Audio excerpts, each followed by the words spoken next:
You don't remember sitting down, but your body already knows. Your jaw won't close. A hand is holding it there. Not gently, firm, certain. The smell hits you first. Metal and something burnt. You try to move, you can't. Another hand presses your forehead down. And then you hear it.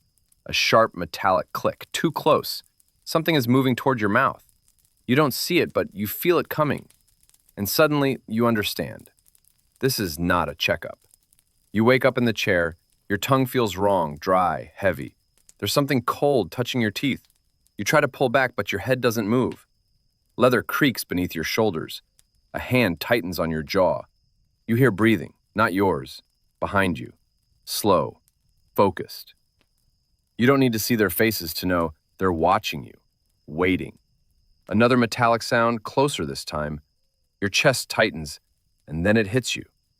There is no anesthesia, no way to stop this, no way to leave, because this actually happened. In the 19th century, procedures like this were routine. People sat in these chairs, fully awake, fully aware, just like you are now.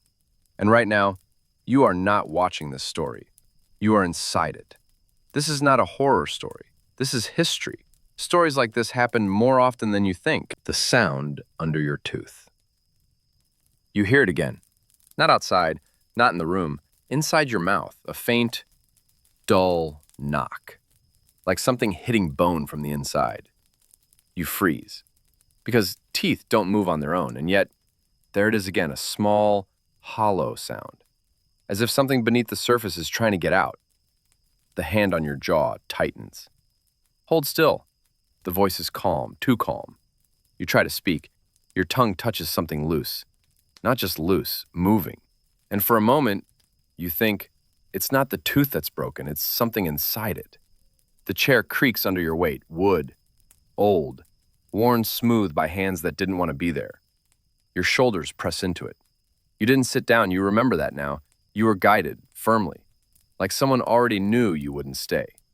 The room smells wrong. Metal, oil, something bitter. You inhale again, and this time, you catch it. A faint sweetness. Rot. Not fresh, old. Like something that has been hidden too long.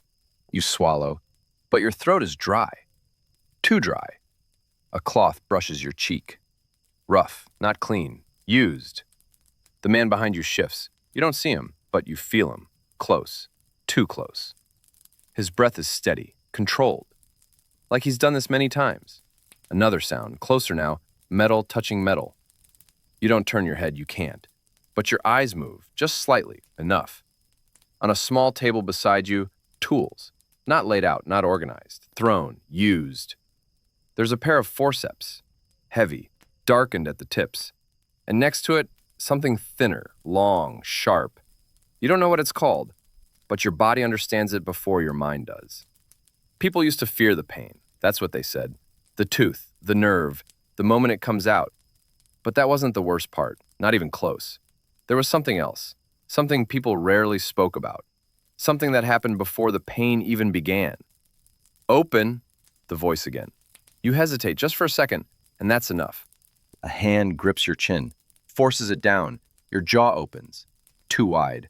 You feel the stretch, the strain. You try to pull back, but your head doesn't move. Not because of strength, because of position. You're already fixed in place. You just didn't notice it before. And then, that sound again. From inside the tooth, a faint, soft tap. You think about leaving, standing up, walking out, but something stops you. Not the hands, not the chair, something else. A quiet understanding. You are already too late. In the 19th century, rooms like this existed across London. Small, hidden behind shops, above streets, inside homes. Places where pain was expected and silence was required. Dentistry was not a science yet, not fully. It was a practice, a trade, and sometimes a gamble. Some men called themselves dentists, others were barbers or surgeons or simply men with tools. There were no standards, no guarantees, no way to know what would happen once you sat down. Only one certainty. Once they started, they would not stop. Your tongue presses again, against the tooth, and there you feel it. Not just movement, resistance. like something pushing back from inside. Strange one, this. The voice behind you shifts. Interested, not concerned. That's worse. You hear a chair scrape. Someone else is in the room. You didn't notice before. They step closer. You feel their presence. Watching, waiting. There are stories, quiet ones, passed between patients, not written down, not recorded, because people didn't want to believe them. Stories about teeth that didn't just rot, teeth that changed, that swelled, that cracked open in ways they shouldn't. But the worst stories were about what was found inside. The metal tool is lifted. You hear it, feel it, before you see it. It moves slowly, deliberately, toward your mouth. You try to close your jaw just a little, just enough to stop it. But the hand tightens again, stronger now. No hesitation. And then something shifts inside the tooth. Not breaks, not cracks. Moves. Your eyes widen. You try to speak, to warn them, but your voice doesn't come out. Only a breath, sharp, uneven. Did you feel that? The man behind you leans closer, now curious, now focused, because he felt it too. And that's when you understand. This is not a normal extraction. There were things Victorian dentists feared. Not the patient, not the pain, something else, something rare, something they didn't talk about, something that sometimes moved. The tool stops just before your tooth, half a second, no more. And in that pause, everything feels wrong.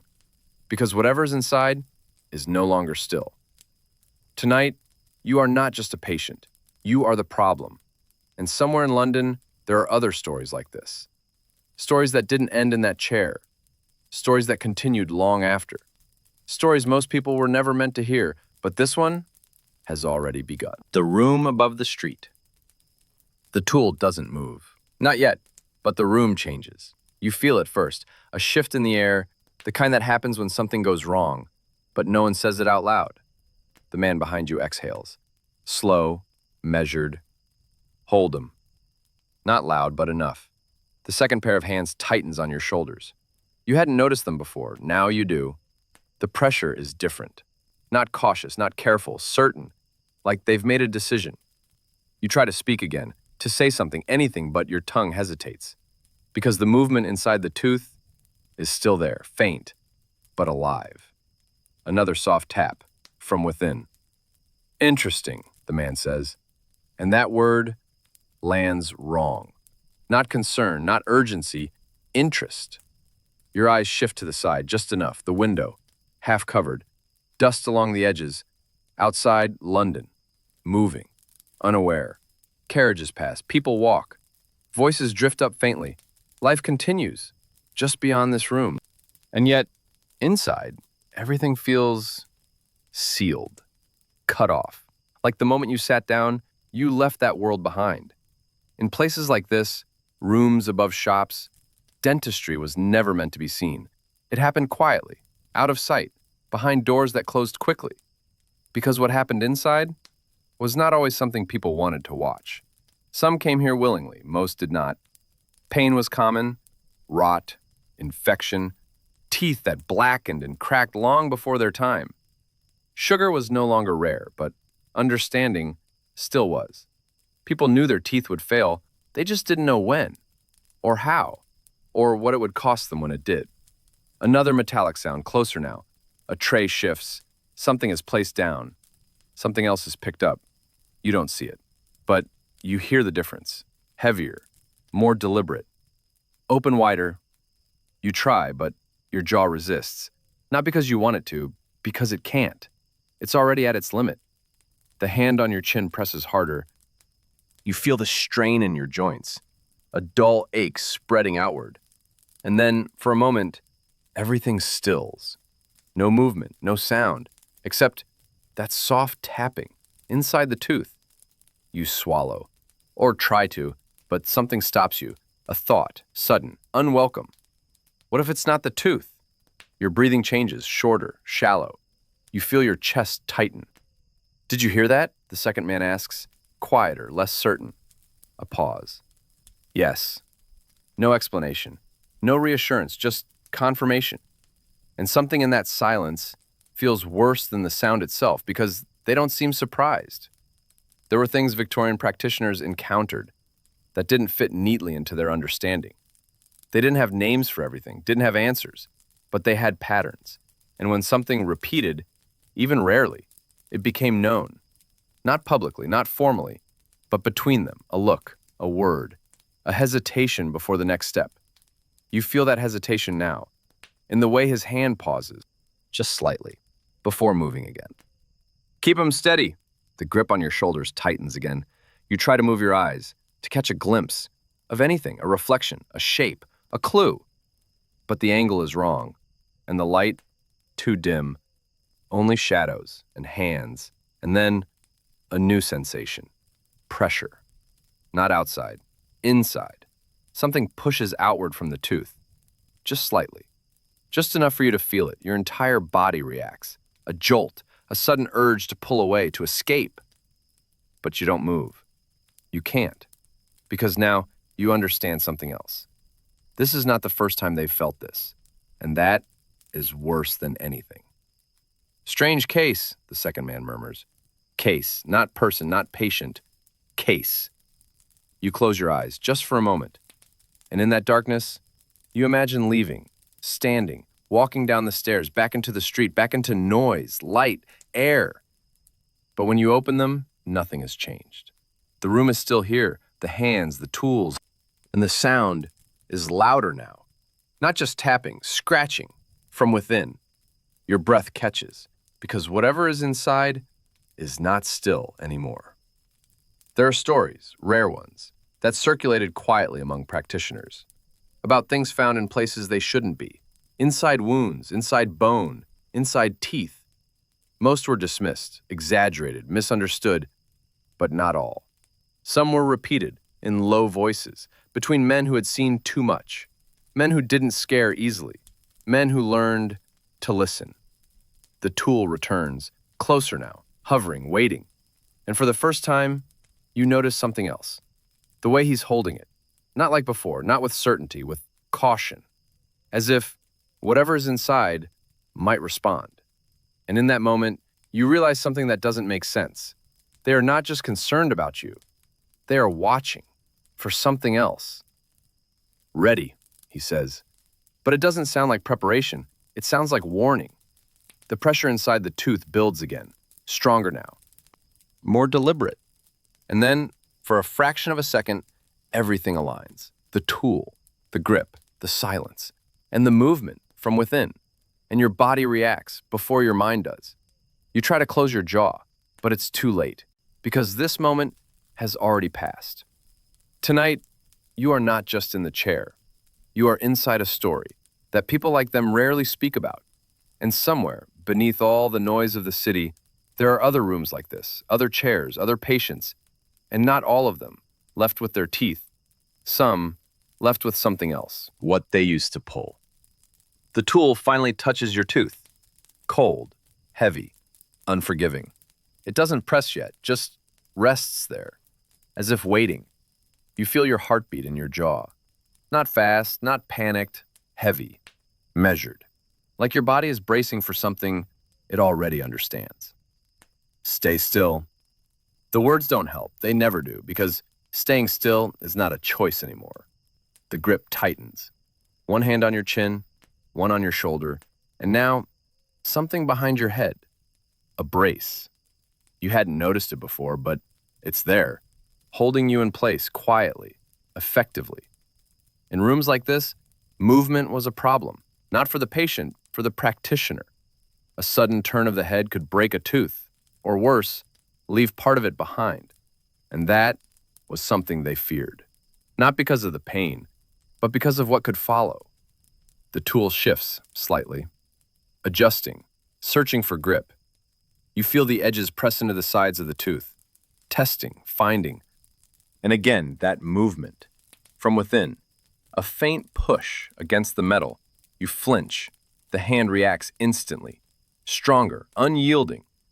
Hold 'em. You hear it again, more firmly now because they felt it too.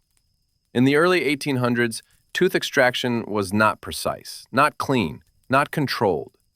Tools were crude, forceps shaped by hand, each one slightly different. Each one a guess. There were no x-rays, no clear understanding of what lay beneath the gum, only experience, and sometimes instinct. A dentist would look, touch, listen. Yes, listen, not to the patient, to the tooth, because certain sounds meant something. A hollow echo, a dull resistance, a crack that didn't follow the expected line. These were signs, not always understood, but remembered, and sometimes avoided. The man behind you leans closer. You feel his breath near your ear. Strange resistance. Not pain, not decay, resistance. The tool tightens, grips. Your entire body reacts, every muscle, every nerve. You try to pull back, just slightly, but the brace holds. The hands hold. And then he twists. A slow motion, careful, controlled. The kind meant to loosen, not break. You feel it, the pressure, the strain, the deep pull beneath the surface. And then something unexpected. Not a crack, a shift inside. The tooth doesn't give. Something inside it moves.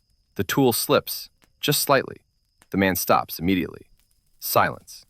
Even the second man goes still, because that was not supposed to happen. There were cases, rare ones, that didn't behave like others. Teeth that didn't respond, didn't loosen, didn't break. Teeth that resisted in ways they couldn't explain. Some believed it was infection, deep, hidden. Others thought it was structure, abnormal growth, bone where there shouldn't be bone. But there were other explanations, less spoken, less accepted. Things found during extraction that made no sense. Fragments, soft material, movement where there should be none. Stories passed quietly between those who had seen it, but never written, never talked, because they didn't fit. The tool lifts, just enough to release pressure. You exhale, without realizing you were holding your breath. Relief, brief, fragile. But it doesn't last, because the man doesn't step back. He leans closer, more focused now. Again, the word lands like a decision, not hesitation anymore, intent. The tool returns, grips tighter this time. Your jaw strains, your neck tenses. And once more, that movement, stronger now, not subtle, not faint, deliberate. You feel it push against the inside of the tooth. And for a moment, you think, it's trying to escape. Your breath catches, sharp, uncontrolled. The second man shifts, uneasy now. You feel that? A pause. Yes. Again, no explanation, just confirmation. And that silence is heavier than any answer. Because now, both of them know this is not a normal extraction. There were things Victorian practitioners feared. Not the patient, not the pain, but the moment when something didn't behave as expected. Because that was the moment they could lose control. And in a room like this, control was everything. The tool tightens again, and this time, there is no hesitation. A deeper twist, more force. Your body jerks. Despite the restraints, pain begins. Not sharp, not sudden, but deep, spreading. And then, a sound. Not from the room, not from the tool, from inside, a faint, wet shift. The man freezes completely, because he heard it too. And this time, there is no doubt. Whatever's inside is not still. What they sometimes found. The tool doesn't move, not forward, not back, just holds. No one speaks, not now. Because the sound you heard, they heard it too. A faint shift, wet, contained, wrong. The man behind you exhales slowly, not calm, measured. Light. A small flame flickers closer. You don't see the lamp directly, only the way shadows change, the way metal catches a colder edge. The tool is still inside your mouth, resting, testing, and then, very gently, he adjusts it. Not to pull, to feel. A slight pressure, a pause, as if he's listening through the metal. In rooms like this, they didn't just work with their hands. They learned to sense, to read resistance, to interpret the smallest difference. Because sometimes what they found was not what they expected. You feel it again, from inside. A slow, deliberate movement. The second man steps closer. You hear the floorboard shift under his weight. What is it? A pause. Longer this time. Not sure. And that is worse than anything else he could have said. Because uncertainty, in a room like this, means risk. There were cases, rare but real, cases where a simple extraction did not end with a tooth. Sometimes what came out was not whole, fragments, soft material, things that didn't resemble bone, and sometimes the tooth broke open before it was removed. Not from force, from within. The flame moves closer. You feel the heat, slight, uneven, and for a moment, you catch a reflection, not clear, not detailed, but enough. The metal, your tooth, the darkness around it, and something inside. You blink, hard, trying to focus, but the angle is wrong, the light flickers, and the moment passes. Hold them steady. The hands tighten again, more urgent now, because whatever this is, they don't want you moving. They don't want it disturbed or released. There was a case, not written in textbooks, but remembered. A young woman, early 20s, came in with a complaint, pain in the jaw. Deep, persistent. Nothing unusual at first. No visible decay, no swelling. But she insisted something was moving. They didn't believe her, not at first. Pain can do that. Create sensations, illusions. But the discomfort didn't stop. It worsened, spread. So they decided to extract, just in case. She was held in place, just like you. The tool gripped, twisted, pulled, and the tooth did not come free. It split, not outward, inward, opening along a line that should not exist. And inside they found something soft, not bone, not decay, something that collapsed when touched. And beneath it, a small cavity, still warm. The room went silent, because what they saw did not match anything they knew. Some said infection, advanced, unusual. Others did not speak. But one thing changed after that. From that day on, some practitioners began to hesitate, not before the pain, before the unknown. The flame pulls back. The room returns to shadow. Your breathing is louder now. You hear it, feel it. And the tool presses again. Not pulling, not yet. Testing. Because now, they are not just removing a tooth. They are trying to understand it. You feel something shift again, stronger, more deliberate. And for a moment, you are certain it reacts to pressure. Your chest tightens, because that thought should not exist. Careful, the second man whispers. Not to you, to him, the one holding the tool. And that changes everything. Because now, they are not in control. They are adjusting, responding to something they did not expect. The tool tightens once more, a deeper grip. Your jaw strains. Your neck pulls against the brace, and then he begins to pull. Slow, measured. The kind of movement meant to coax, not force, but the resistance is still there. Stronger now, not just structural, active. You feel it push back from within. And for the first time, fear changes shape. Not fear of pain, fear of what comes out. In the streets below, London continues, unaware. Carriages pass, people talk, doors open and close, life moves forward. But in rooms like this, time slows, focus narrows, and everything becomes about one moment, one decision, one pull. The tool shifts again. He adjusts his grip, prepares. And the second man steps back slightly, not far, just enough, as if giving space or distance from what might happen next. You try to breathe, slow, controlled, but your body doesn't listen anymore, because deep inside, something is no longer still, and whatever it is about to be exposed. Tonight, you are not just part of the procedure, you are the uncertainty, and uncertainty was the one thing they feared the most. The men with tools. The pull doesn't come yet. It waits, just like they do. You feel it in the way his hand steadies. Not rushing, not panicking, but changing. Because now, this is no longer routine. The tool remains fixed on your tooth, firm, unforgiving, and beneath it, that pressure, alive. You try to slow your breathing, inhale, exhale, but your body resists, because something inside is no longer quiet. Another faint movement, a shift against the metal. The man behind you exhales again, lower this time. Not normal.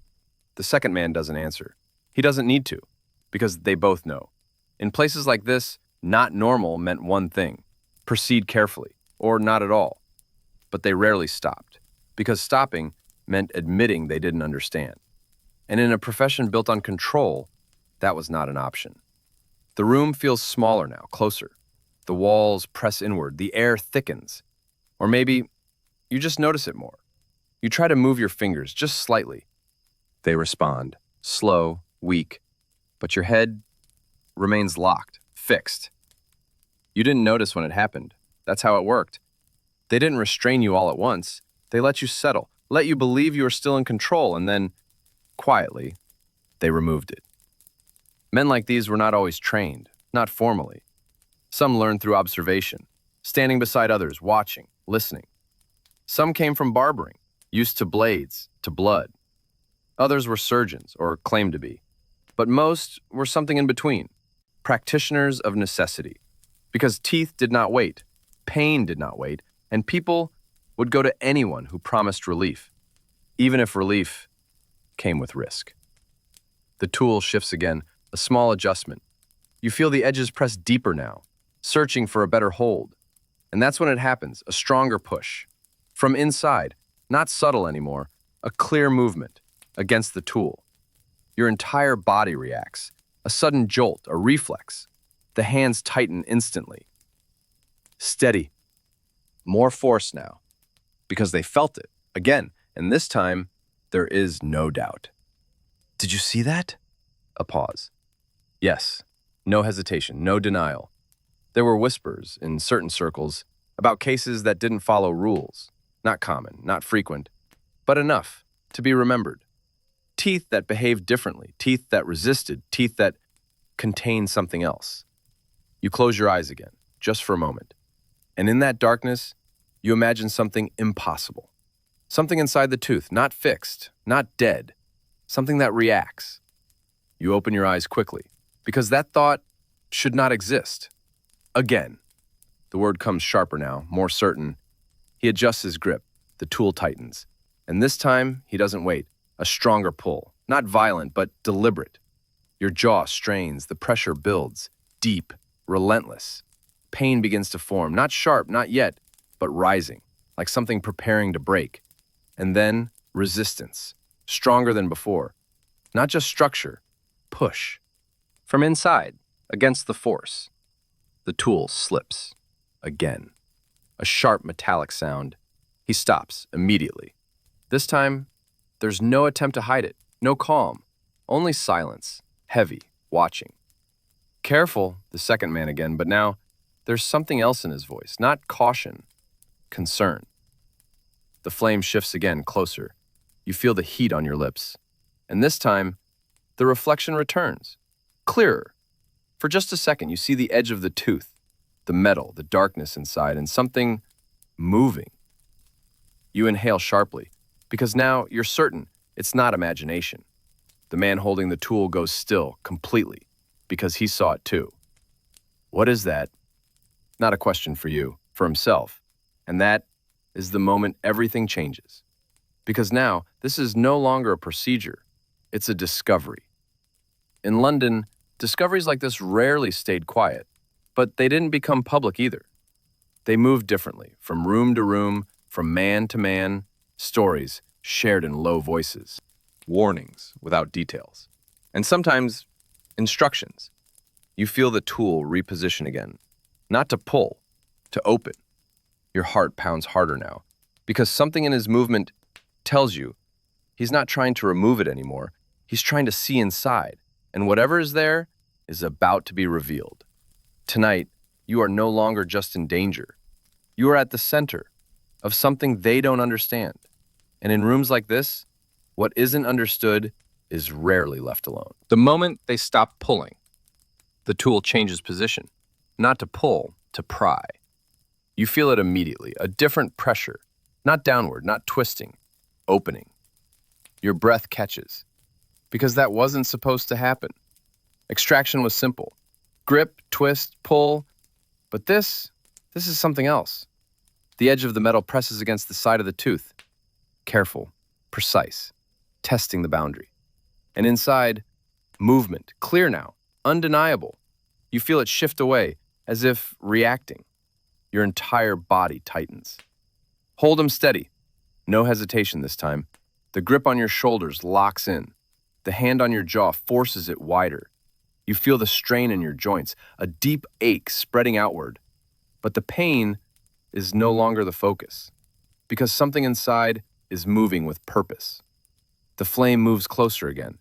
You don't see the man's face, but you feel his attention, focused, sharp.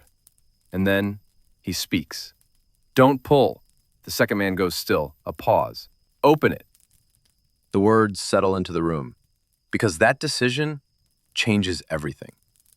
There were moments, rare but remembered, when practitioners abandoned the usual method, when something didn't behave as expected. They adapted, improvised, because curiosity was often stronger than caution.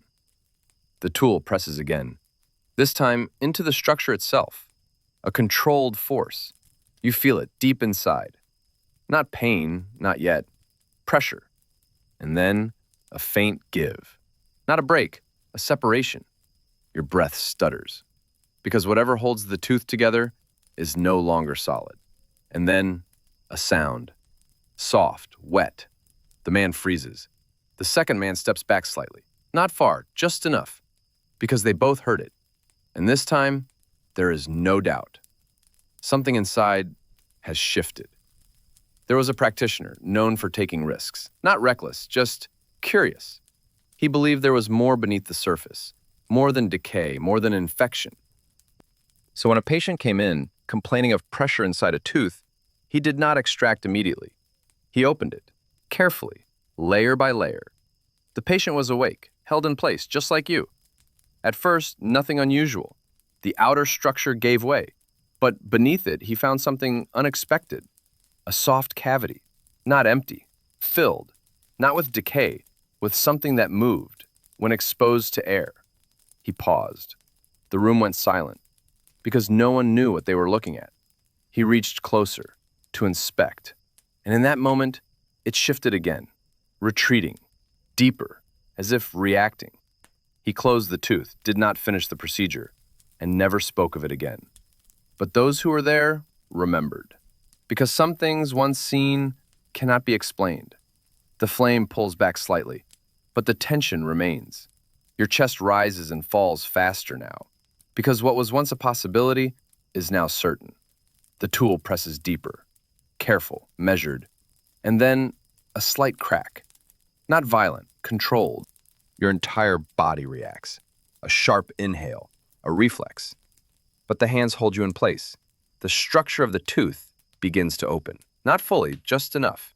And from inside, something shifts. You feel it. Not as pain, as movement. A slow, deliberate reaction. The man behind you leans closer, closer than before. You feel his breath against your skin. Wait. The word is quiet, but urgent. Because now, they are no longer controlling the situation. They are observing it. And that is far more dangerous. Your eyes widen, your breath stops. Because in that narrow opening, you see it. Not clearly, not fully, but enough. Something inside is not still. The second man takes another step back, instinct, distance, because whatever is inside is no longer hidden. And once something like that is exposed, it cannot be unseen.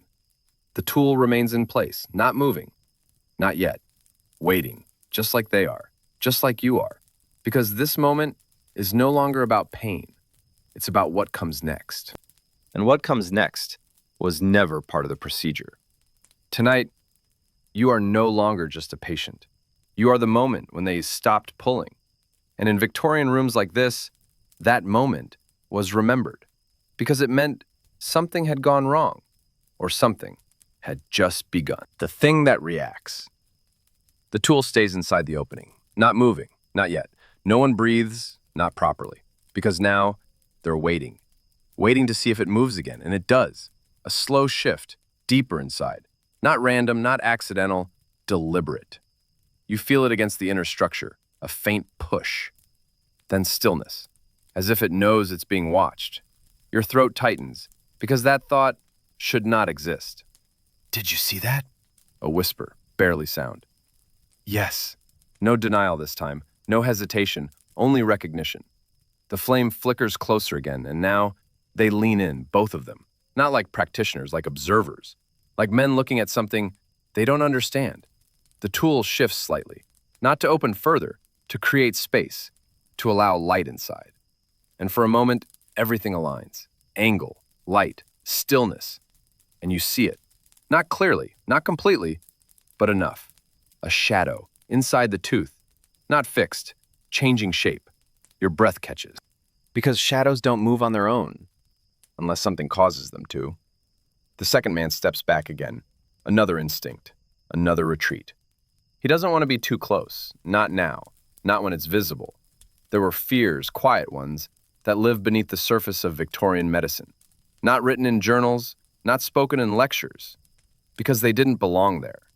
They belonged in rooms like this, in moments like this, when something didn't behave as expected.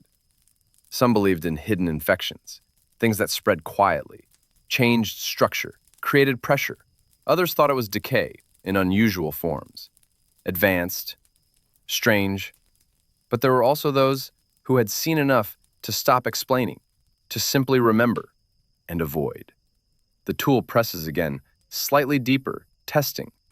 And inside the shadow moves, faster this time. A quick shift, away from the pressure. Your entire body reacts, a sudden jolt. But the restraints hold. The hands hold. Don't push too far, the second man says. His voice has changed. Not cautious anymore. Uneasy. The first man doesn't answer. He's focused. Because now, he's no longer just extracting. He's investigating. And that is something entirely different. You feel the tool reposition again, more precise, more careful. Because now, he's trying to provoke it, to see how it responds. Your chest tightens, because that means one thing. He knows it reacts, and he wants to see it again. The pressure increases just slightly, and then movement, immediate, stronger. The shadow shifts again, deeper, faster. Your breath stops, because now it's not subtle anymore. It's reacting to him. The second man takes another step back, almost without thinking, creating distance, space. Because whatever this is, it's not passive. There were reports, rare but repeated, of things found beneath the surface, not visible at first, only discovered when something went wrong, when a tooth didn't behave, when pressure built in ways it shouldn't.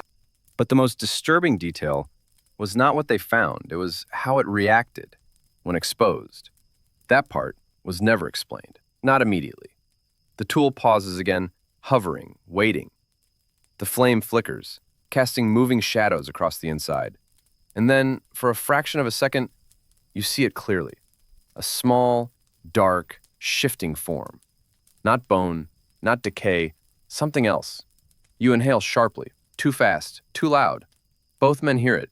They look at you. Not as a patient, as confirmation. Because now they know you saw it too. And that changes the room. Because once something is seen, it becomes real. Keep 'em steady. The voice is quieter now, controlled. But underneath, something else. A question. What is it? The tool moves again, closer. Not to pull, to expose more. And inside, it moves again, faster, as if reacting. To the light, to the air, to them. Your heart pounds. Because now, you understand something else. This is not random. This is response. And response means awareness. That thought settles in, heavy, impossible to ignore. The second man speaks again. Have you seen this before? A long pause. No. And that is the worst answer yet. Because now, there is no pattern, no explanation, only the moment, and the decision of what to do next. Tonight, you are no longer just part of the procedure. You are the reason it changed. And somewhere in rooms like this, there were moments like yours, moments where the procedure stopped and something else began. But those moments did not always end the same way. And what happens next depends on one thing, what they decide to do now, when light touches it. The flame moves closer, too close. You feel the heat before you see anything change, a thin line of warmth across your lips, across the edge of the tooth. The tool stays where it is, holding the opening, keeping it from closing again. Because now, they're not removing anything. They are exposing it. Closer, the first man says. The second hesitates, just for a moment, then obeys. The flame shifts again, and the shadows inside begin to move. Not from flicker, from something reacting. You see it clearer now. A small shape, irregular, dark. And when the light touches it, it moves, fast, away from the heat. Your breath catches, because that reaction is immediate, instinctive. The second man steps back again, more than before. This time, not just cautious, avoiding. Did you see? I saw it. No doubt now. No hesitation, only confirmation. The flame wavers, and the shape inside shifts again. Not random, seeking, avoiding. You feel it press against the inner wall, trying to move deeper, but the opening holds it in place. The tool adjusts, slightly. And that small movement triggers something. A sudden reaction, faster, stronger. Your entire body tenses. Because now, it's not subtle anymore. It's trying to get away. There was a report circulated quietly between practitioners, not written, not published, but repeated. A man came in complaining of a sensation, not pain, movement, inside his jaw. He insisted something was shifting. They dismissed it at first, nerves, imagination. But the sensation persisted. So they opened the tooth, carefully. The patient was restrained, just like you. The outer layer gave way, and inside, they found a cavity. Not empty, occupied, a small mass, soft, unusual. They exposed it to air, and it reacted, pulled back, as if avoiding the light. They hesitated for the first time, because what they were seeing did not belong. One of them reached closer to inspect, and the mass shifted again, more violently. The patient screamed, not from pain, from sensation, because whatever it was moving against the inside of his tooth. They stopped the procedure, closed the opening, did not continue, but the sensation did not stop. And in the days that followed, the man returned, worse, because now it wasn't just moving, it was spreading. The flame pulls back slightly, but not far, enough to keep the light steady. Your breathing is uneven now, uncontrolled, because what was once a possibility is now undeniable. The shape inside reacts to light, to heat, to contact, and that means it's not passive, it's active. The first man leans closer again, closer than before. Hold him. More force now, because whatever happens next, they don't want you moving. The tool presses again, not deeper, more precise. And the moment it touches the inner surface, the reaction is immediate, a sharp movement, violent. You feel it slam against the inside. Your entire body jerks. The restraints hold, the hands hold, but your mind can't. Because now, you're not imagining it. You're feeling it, alive, inside your tooth. The second man steps back again, almost at the edge of the room now. Because whatever this is, he doesn't want to be near it. The first man doesn't move. He stays close, focused. Because curiosity is still stronger than fear, but not by much. Strange. The word is quiet, but it carries something else now. A question. What is it?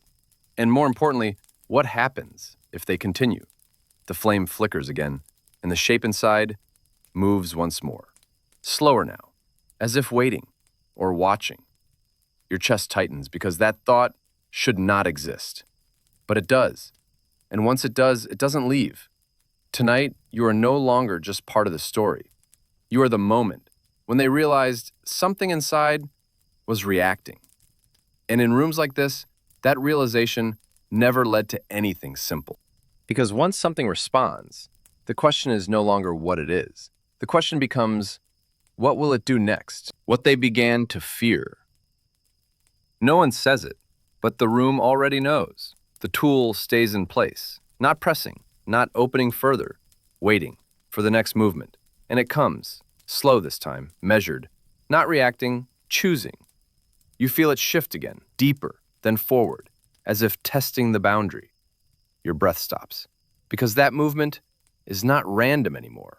Enough, the second man says.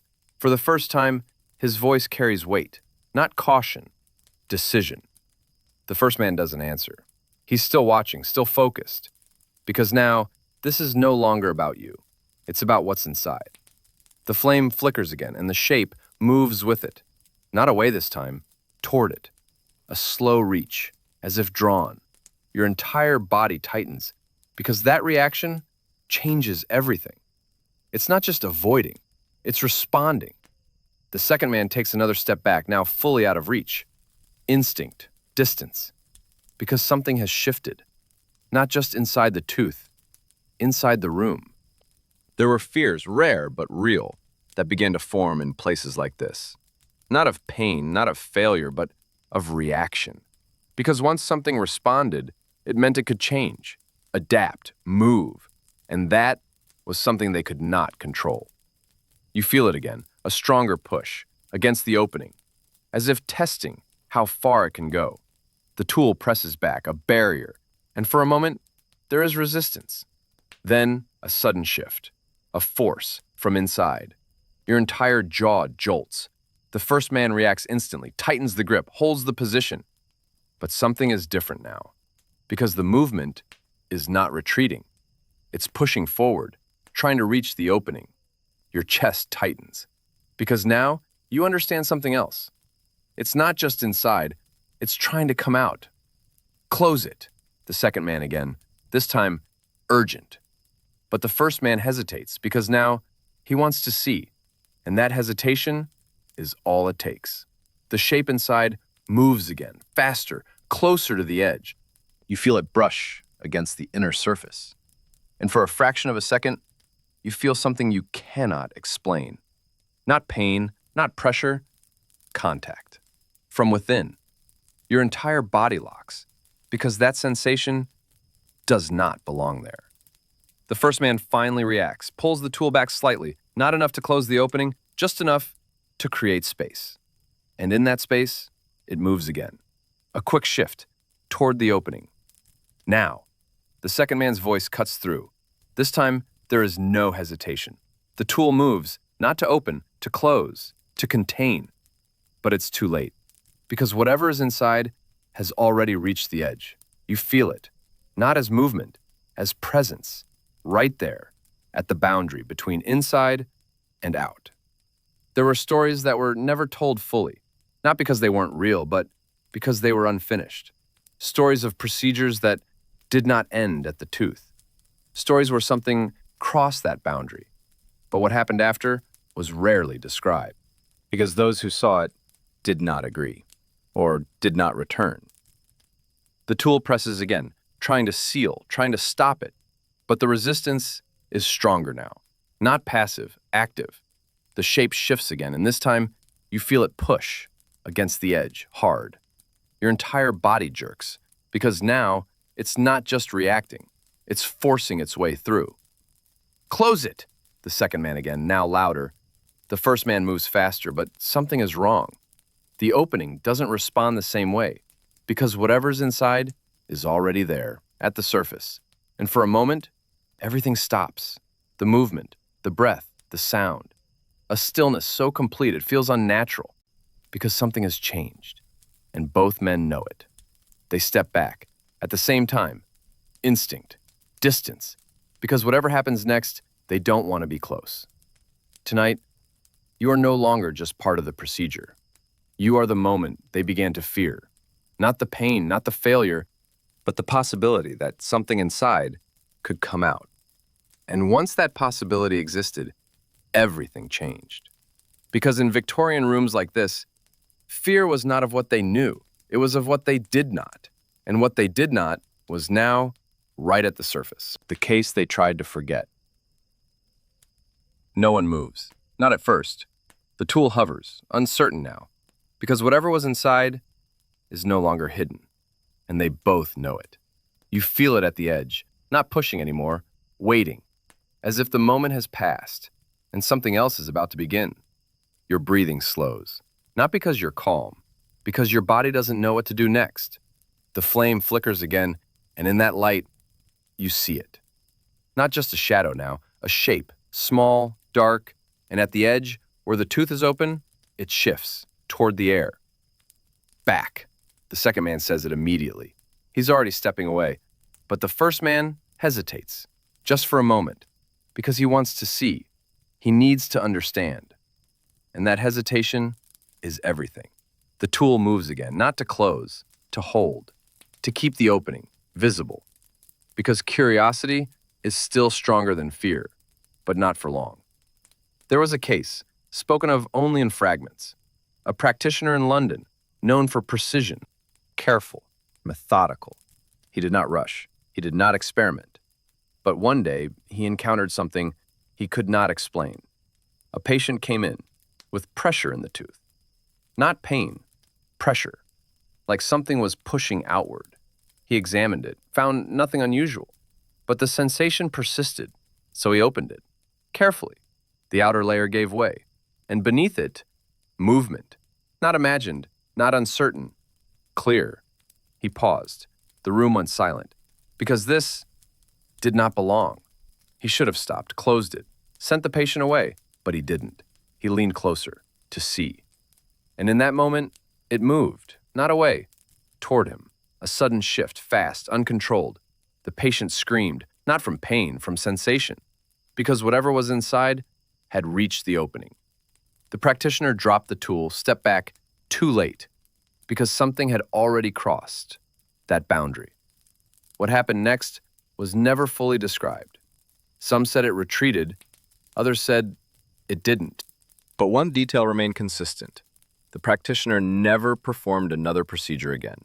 He closed his practice, left the city, and never spoke of it. The flame steadies again. Back in the room. Back with you. Your chest tightens. Because that story is no longer distant. It's here, now. The shape at the edge moves again. Slower, more controlled, as if testing what happens next. The first man finally reacts, pulls the tool back. Not fully, just enough to create space. But that space is all it needs. You feel it shift again, closer to the surface. Your entire body locks, because now there is nothing between it and the air.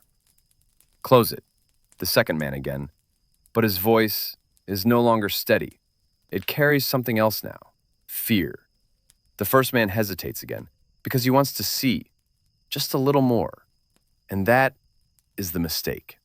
The shape moves, faster than before, toward the opening, and in that moment, everything aligns. Light, space, stillness, and then movement. Sudden, violent, toward the edge. You feel it, not just as pressure, as contact, at the boundary. The second man steps back, completely now, out of reach, because whatever happens next, he doesn't want to be near it. The first man freezes, tool in hand, too close, because now it's no longer reacting, it's acting, and there is no procedure for what happens next. Tonight, you are no longer just in danger, you are at the edge of something they tried to forget, a case that never had a clear ending, a moment when curiosity went too far. And in rooms like this, those moments were never written down, only remembered. And now, you are inside one. The sound returns. You hear it again, the same sound, a dull, hollow knock. Not outside, not in the room, inside. The same one from the beginning, the one you couldn't explain, the one that didn't belong. Now it's louder, clearer, closer, because now there is nothing left to hide it. The opening remains, barely held, barely controlled, and at the edge, it moves again. A slow shift, as if remembering the way out. Your breath stops, because now you understand that sound was never random. It wasn't the tooth, it wasn't pressure. It was contact, from the inside, trying, testing, finding the boundary. And now, it's here, at that boundary. The first man doesn't move, not anymore. The tool is still in his hand, but he's no longer using it. Because now, he's watching, the same way you are. The second man stays at a distance, far enough, safe enough, or so he thinks. Do something. The words come out low, controlled, but beneath them, panic. The first man doesn't answer, because now there is no clear action, only reaction. The flame flickers again, and the shape moves with it, not away, toward. You feel it, closer now. A slow pressure against the edge, and then another knock from inside. Your entire body tightens, because now you know what it is. It's not a sound, it's movement. Something pressing from within, trying to pass through. The tool finally moves, but not fast enough, not this time. The opening shifts just slightly, and that slight movement is all it needs. You feel it, a sudden change, not pressure, release. The boundary is gone. The first man reacts instantly, pulls back, too late, because whatever was inside has already crossed it. There's no clear moment, no sharp line, just a shift, from inside to out. The flame shakes. The second man steps back again, even further, because now the room is no longer contained. The first man drops the tool, for the first time, because now he's not controlling anything, he's reacting. The shape is no longer hidden, not fully visible, but present, at the edge, between you and the air. Your breath stutters, because now you feel it, not inside, on the surface. That realization hits all at once. The sound, the movement, the resistance. It was never about the tooth. It was about what was inside it and what it was trying to do. From the beginning, that first knock was not random. It was the first attempt to get out, and now it has. The room feels different, wider, colder, because something is no longer contained. The second man doesn't speak anymore. He just watches, waiting for what happens next. Because now there is no procedure, no control, only consequence. Tonight, you are no longer just part of the story. You are the moment the sound returned and revealed what it always meant, what it always was. No one speaks, not now, because there are no words for what just happened. The tool lies on the floor, forgotten, useless. The flame trembles, throwing shadows across the walls that no longer make sense, because something has changed, not just in the room, in the understanding of it. You feel it first, not inside anymore, not hidden, present, close, too close. Your breath comes slowly now, not calm, careful, because every movement feels important, every sound louder than it should be. The first man steps back finally, slowly, as if distance might change something. It doesn't. The second man doesn't move. He's already far enough, watching, waiting, because now they are no longer part of the procedure. They are witnesses, and so are you. There were explanations. Of course there were. There always are. Infections, deep decay, rare conditions, pockets of soft tissue, structures that collapsed under pressure. They had names, some of them. And over time, those names became answers. But answers don't always erase what was seen. In the 19th century, understanding of the body was incomplete.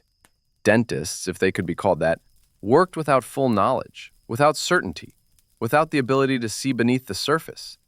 So when something unexpected appeared, it stayed with them, not in books, in memory. Stories told carefully, quietly, between those who had seen enough to stop asking questions. The sound you heard had explanations. Pressure inside the tooth, gas from decay, structures shifting under stress, all possible, all real. And yet, in rooms like this, there were moments where those explanations did not feel enough. Moments where movement felt deliberate, where reaction felt immediate, where something seemed to respond, not because it was alive, but because it behaved as if it was. The shape you saw had explanations too. Softened tissue, collapsed structure, decay that changed form when exposed to air. All possible, all documented in one way or another, and yet the memory of it never felt simple because of one detail, the way it moved, not slowly, not randomly, but in response to pressure, to light, to presence. And that detail was never fully explained. The first man finally speaks, quietly. We close it. Not a question, a decision. The second man nods, slow, because whatever this was, they don't want to see more. They don't want to know more. The tool is picked up again, carefully, not to explore, to end it. You feel the pressure return, but this time it's different, not searching, containing, sealing. The opening closes, slowly. The light fades from inside, and whatever was there is hidden again. Your jaw is released. Suddenly, the hands let go. Your body moves for the first time. You don't sit up, not immediately, because something inside you is still listening for that sound. But it doesn't come, only silence. The room shifts back, becomes smaller again, contained. The street outside continues, unaware, and inside, the moment passes. Just like that. Tonight, you experienced something that many never spoke about. Not because it didn't happen, but because it didn't fit. It didn't belong in the explanations they had. So it remained in memory, in quiet conversations, in moments like yours. And somewhere in old rooms above London streets, there are stories like this. Stories that were never written. Stories that were never explained. Stories that end not with answers, but with silence. And sometimes if you listen closely, you might still hear it. A faint, hollow sound from somewhere just beneath the surface. This is not a horror story. This is history.